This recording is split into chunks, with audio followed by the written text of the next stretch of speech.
بسم الله الرحمن الرحيم. إنما المؤمنون الذين إذا ذكر الله وجلت قلوبهم وإذا تليت عليهم آياته زادتهم إيمانا وعلى ربهم يتوكلون. মুমিন তো তারাই, আল্লাহর কথা আলোচিত হলে যাদের অন্তরে ভীতির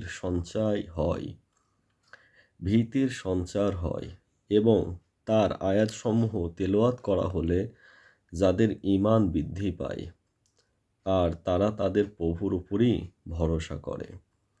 তাহলে আমরা এই দ্বিতীয় আয়াত থেকে জানতে পারলাম যে মুমিন কারা, যাদের সামনে আল্লাহর কথা যদি বলা হয়। আল্লাহর কথা কোনগুলা?